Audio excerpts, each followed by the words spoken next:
Канада тебе перераховує. Фінал піар-програми та чесна розмова про роботу. А також говоримо про хоргомін та рішення банку, яке буде впливати на ваше життя. І про це все щопонеділка у програмі «Твої новини Канада» на ютуб-каналі Ангеліна Таран.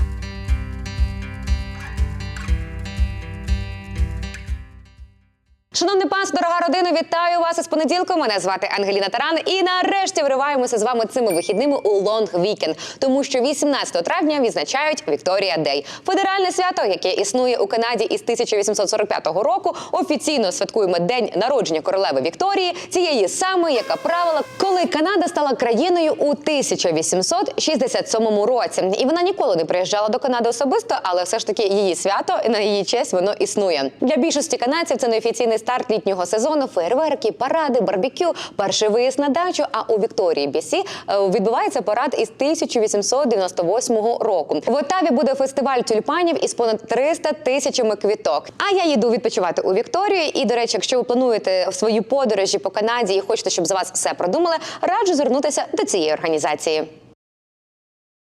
Вам постукались у двері – забирайте лист щастя, тому що раз на 5 років відбувається національний перепис населення. І ось 26-й рік – це саме той рік. І якщо ви отримали ось такий жовтий конвертик, це офіційний запит від уряду. Треба заповнювати, це обов'язковий юридичний обов'язок. І тут не можна уникати цієї можливості сказати про те, де ви проживаєте, надати всю точну інформацію, тому що саме від вашої інформації, якою будуть ділитися ваші друзі, ваші сусіди, буде залежати потім те, як будуть підтримувати громади, провінції, міста, будувати школи, піклуватися про лікарські установи, про громадський транспорт і про все те, що потрібно людям для комфортного життя у будь-якому місті. Тому що збільшується кількість населення, потрібно розуміти, як з ними працювати. І якщо будете мовчати, то це означає, що вас просто не існує і в системі не буде цієї інформації. Заповнити ви можете її онлайн, швидко та на сайті census.gc.ca. Код доступу ви будете мати у вашому конверті. І багато хто говорить: ой, це Марк Карні придумав щось таке,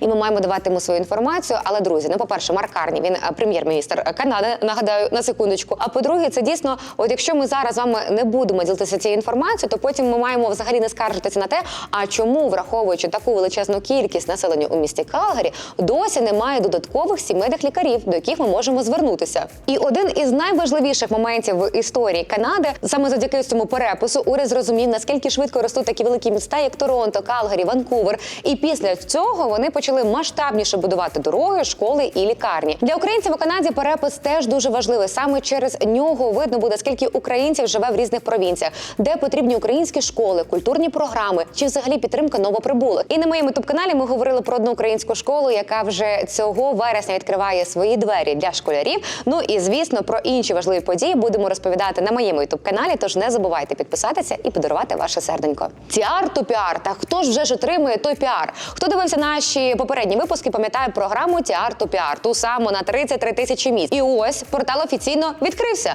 але реальність виявилася жорсткішою, ніж багато хто того взагалі очікував. Деякі категорії, особливо healthcare та trades, почали заповнюватися буквально за перші дні. І тому, якщо ви ще не подалися, обов'язково перевірте, чи ваша категорія ще доступна. І зараз дуже багато людей отримують відмови навіть не через саму заявку, а через такі дрібні помилки в документах, які вони допустили. Пропущена сторінка, неправильний формат файлу, невірно завантажений документ. Тому, будь ласка, все це перевіряйте, тому що наш час працює, на жаль, не на нас. І ще один момент. Одразу після запуску активувалися шахраї. Уже з'явилися консультанти, які обіцяють 100 гарантово, просто 100%, що ви отримаєте піар. Нагадаю вам, що коли так говорять, це вже трішечки має викликати сумнів, критичне мислення і додаткову перевірку. Але знаєте, я дуже рада, що ми почали говорити про цю програму ще до запуску, бо ті, хто готувалися заздалегідь, зараз реально мають кращі шанси. І саме для цього ми тут, щоб розбирати такі складні, неприємні, інколи непрості теми, без паніки, без запізнення, але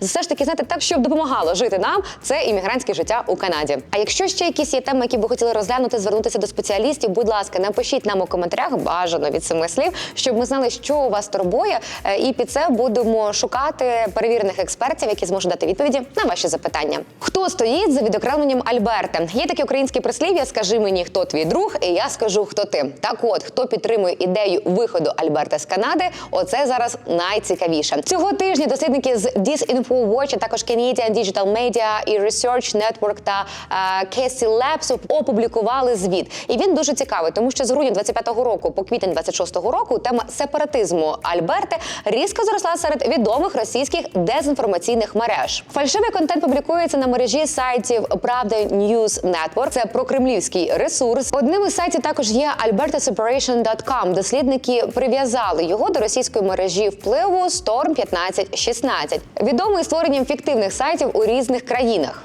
І поговоримо про Америку. Мага-інфлюєнсери з мільйонами підписників активно просувають незалежність Альберти і ідею приєднання до Америки як 51-го штату. Про це повідомляє Global News. І найважливіша деталь, що майже 83% дезінформації, принаймні з боку російського, поширюють самі канадці звичайним способом. Це не боти. Це, тобто, людина прочитала пост, її якось емоційно захопив. Вона така: «О, це правда!» І починає шерити без взагалі розуміння того, а чи дійсно це достовірне джерело, а чи дійсно це достовірна інформація. І ця проблема стосується не тільки канадців, а й українців. І взагалі нашого зараз інформаційного простору, тому що штучний інтелект – це, звісно, прикольно, це дуже класно, коли він допомагає нам працювати, але його дуже часто використовують для того, щоб маніпулювати нами. Ми намагаємося відсортовувати цю інформацію, робити нашу площину і наше спілкування з вами максимально корисним та перевіреним, тож будемо вдячні за вашу підтримку, а також невеличкий донат від $3 на нашому YouTube-каналі. І за нього ви отримуєте котика Лакі на вдачу та на чудове життя у Канаді. Я не кажу про те, що у альбертівців немає реальних претензій до Отави, вони є і вони законні. Але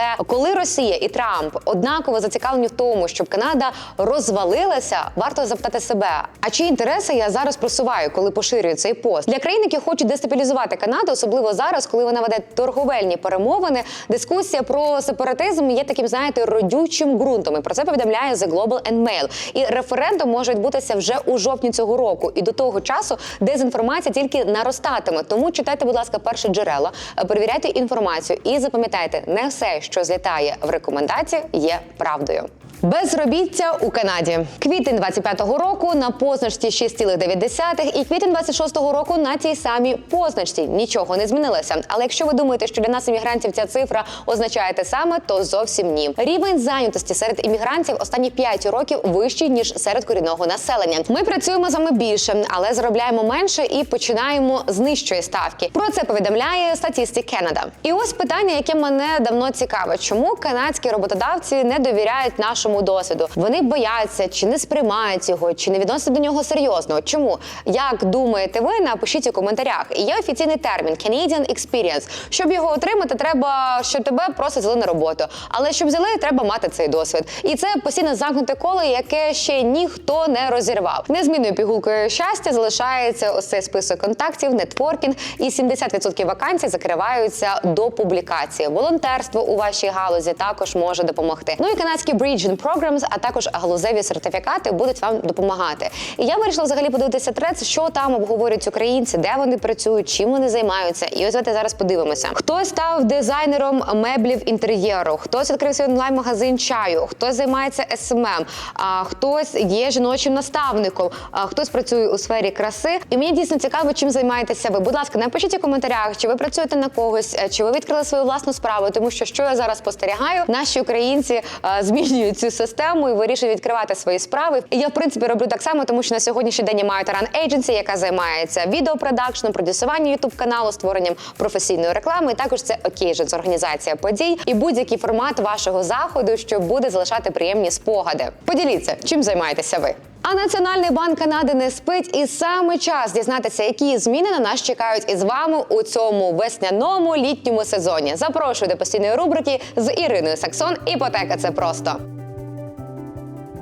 Голова Банку Канади Тиф Маклон виступив перед фінансовим комітетом Палати громад і надіслав чіткий сигнал канадцям. Центральний банк уважно стежить за цінами на енергоносії та їхнім впливом на інфляцію. Хороша новина – наразі банк очікує, що інфляція досягне піку близько 3% і потім повернеться до цільового рівня 2%. Це в межах допустимого. І це важливо для всіх, хто планує купівлю житла, поновлення іпотеки або просто хоче розуміти, зрозуміти, куди рухаються ціни. Головне послання Маклема – якщо ціни на енергоносії залишаться високими, ми не дозволимо їхнім ефектам перетворитися на стійку інфляцію. Іншими словами, Банк Канади пильнує і готовий діяти. Для канадців це означає, що регулятор серйозно ставиться до захисту купівельної спроможності громадян. Підсумок – інфляція під контролем, але Банк Канади залишається на поготові. Слідкуйте за оновленнями, особливо якщо у вас є іпотека або ви плануєте її отримати. Питання, яке зараз хвилює тисячі канадців. Чи підвищить Банк Канади відсоткові ставки? Відповідь можливо, але не обов'язково. І ось чому насправді це хороша новина. Голова Банку Канади Тиф Маклем чітко пояснив, що економіка розвиватиметься так, як очікується. Будь-які майбутні зміни ставки будуть скромними. Банк щойно залишив ставку на рівні 2,25 і готовий діяти в обидва боки. Підвищити, якщо інфляція пошириться, та знизити, якщо економіка послабше через торгові конфлікти. Це збалансований, обережний підхід. І саме це канадці мають право очікувати від свого центрального банку. Немає паніки, немає різких рухів, є уважне спостереження, готовність реагувати. Для власників іпотеки зараз гарний момент поговорити з брокером про вашу стратегію, чи варто фіксувати ставку, чи залишитися на змінній. Торгові переговори і невизначеність. Що це означає для вас? Окрім інфляції, Банк Канади уважно стежить ще за одним важливим фактором – торговими переговорами між Канадою, США та Мексикою. Голова Банку Канади назвав їх одним із ключових джерел невизначеності для канадської економіки цього року. Що це означає на практиці? Якщо торгові відносини погіршаться і економіка послабшає, Банк Канади може знизити ставки, щоб підтримати зростання. Якщо інфляція пошириться, може підвищитись. Саме тому регулятор зберігає гнучкість та не робить жодних різких заяв щодо майбутнього курсу. Маклем також висловився щодо зміни керівництва у Федеральній резервній системі США, зазначивши, що очікує збереження її попереднього підходу. Це позитивний сигнал для стабільності фінансових ринків по обидва боки кордону. Головний урок – невизначеність – це не привід для паніки. Це привід бути проінформованим і мати план. Ваш іпотечний брокер може допомогти вам підготуватися до будь-якого сценарію. Також Ваня Окей запитався, чи можна з програмою QED купувати будинок у Хамільтон. Так, звичайно, правила для всіх одинакові у всій Канаді. Ви можете придбати будинок з найменшим першим внеском 5%. Ви згадували, що 25% найнижчий перший внесок. Можливо, для вашої конкретної ситуації це і так. Просто зателефонуйте мені, і ми можемо з вами це обговорити. Дякую за ваші коментарі. Якщо у вас виникають будь-які запитання, будь ласка, пишіть їх під цим відео. Та побачимось у понеділок. З цим все зрозуміло. Але, друзі, зараз починається активний весняний сезон, коли покупці збирають всі свої валізки з грошима і намагаються подивитися, а де ж там мій будиночок щастя? І от наша Анна Федорінова повертається до вас, я знаю, що ви за нею скучили, і дізнаємося про те, що зараз відбувається із нерухомістю, і з ринком нерухомості у Канаді. Питання номер 1 до мене зараз. Аня, що з ринком нерухомості сьогодні у Калгарі? Ми на порозі входження до травня 2026 року і взагалі більше питань, ніж відповіді. Наш сусід почав війну з Іраном, і від цього у нас піднялася інфляція, у нас зросли ціни на нафту і на газ, і це безпосередньо впливає на наше життя. Від цієї ситуації, яка ще погіршувалася до того американськими тарифами, в нерухомості все завмерло. Що відбувається? Продавці просто бояться щось робити. Вони не хочуть продавати, щоб збільшувати свою нерухомість. Вони не хочуть продавати, щоб змінювати своє життя. Іноді вони навіть не хочуть продавати, щоб робити щось економічно вигідне, тобто, скажімо, йти на даунсайзінг, на зменшення свого життя. І від цього ми маємо дуже мало хорошої нерухомість на продаж. Мені часто дзвонять і кажуть: Аня, ціни попадали, все провалилося і все йде вниз. Друзі, кондо, да, ви праві. Воно впало, воно просіло, воно завмерло. Зараз кондо, дуже багато квартири, таунхомів набудували за кільцевою трасою, всередині кільцевої траси. Вони збудували дуже багато кондо наразі, і ми маємо дуже велику конкуренцію. Натомість не кондо, тобто будь-які окремі будинки чи півдуплекси, вони насправді настільки цінуються зараз, і хороший варіант дуже рідко можна знайти. Що таке гарний варіант? Коли ви дивитесь підряд 10 будинків, один буде класний, все інше неліквідний треш, як ми його називаємо. Тобто незручне планування, дуже поганий ремонт, неперспективність нерухомості. Це буде що 9 будинків і тільки один буде хороший. Тому на цей хороший буде переплата 30-50 тисяч. На старих районах, де взагалі дуже дорога земля, там ще більше буде переплата. Тому підкреслюючи, що зараз відбувається з нерухомістю, нерухомість у ринку у сегменті не кондо нікуди не просідала, не збирається просідати. Гарний варіант все одно у дуже великому попиті. Шукайте грамотно і з підходом, щоб ваша нерухомість завжди залишалася ліквідною.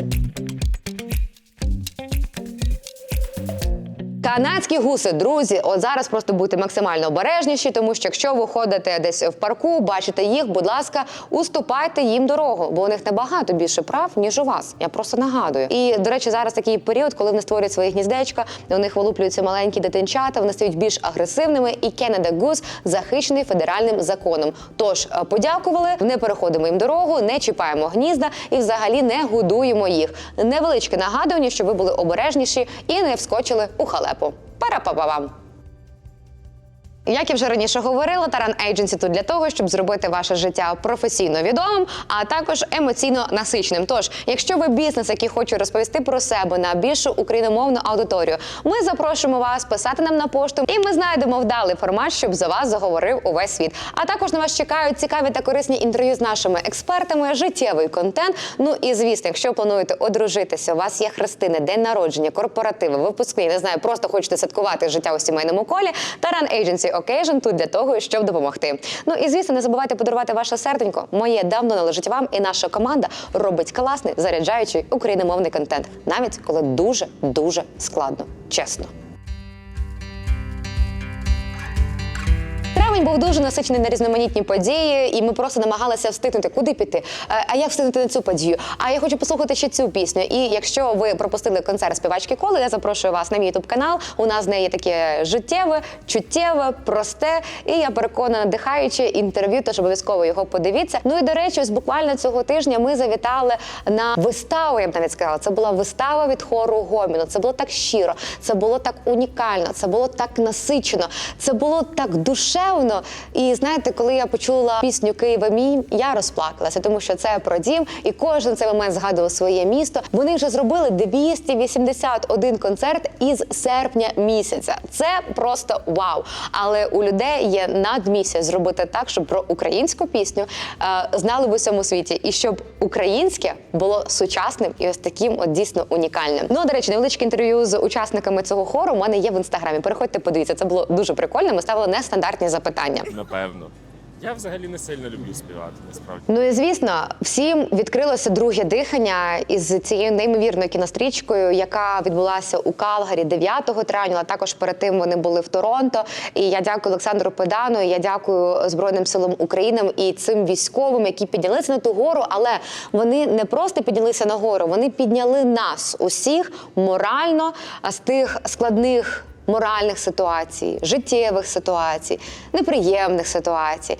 І сказала нам, що, друзі, все можливо. Навіть коли все йде шкереберть, навіть коли вам чогось фізично не вистачає, ви залишаєтесь повноцінною людиною, бо у вас залишається віра. І ви знаєте, що ви зможете все. І я хочу просто вам сказати, мої дорогенькі, ви зможете все. От ми гребемо у цьому житті, от ми вигрібаємо з вами, от пливемо. Я передати не можу. У мене такі останні 1,5 тижні були просто надскладні. Перевірка, ну це просто. просто кошмар. Ну я витримала, і ви витримаєте, і все в нас буде супер-пупер. Олександре, дуже рада вас бачити в місті Калгарі. І перше запитання, скажіть, будь ласка, залишається ще декілька міст у вашому турі. Чи досягнули ви мети, яку поставили перед собою з цим туром? І, можливо, скільки ви вже могли зібрати коштів, ви б могли поділитися з нами? Ну, дивіться, по-перше, ми мали вже 6 показів повноцінних, і у нас були всюди повні зали людей, які надихнулися, і які хочуть бути з Україною, допомагати Україні. Це найважливіше. Якщо говорити в фінансовому еквіваленті, то ми збираємо на відновлення ветеранів і ветеранок після важких поранень через Canada Ukraine Foundation. І я знаю, що ми тільки на аукціонах назбирали вже близько $30,000. І це тільки аукціони. Люди допомагають. Ми запропонували послу цей фільм використовувати як інструмент для досягнення наших спільних українських цілей, тому що мені видається, він крутий в цьому контексті. І ми хотіли створити фільм, який буде прям надихати, створювати такий респект до України.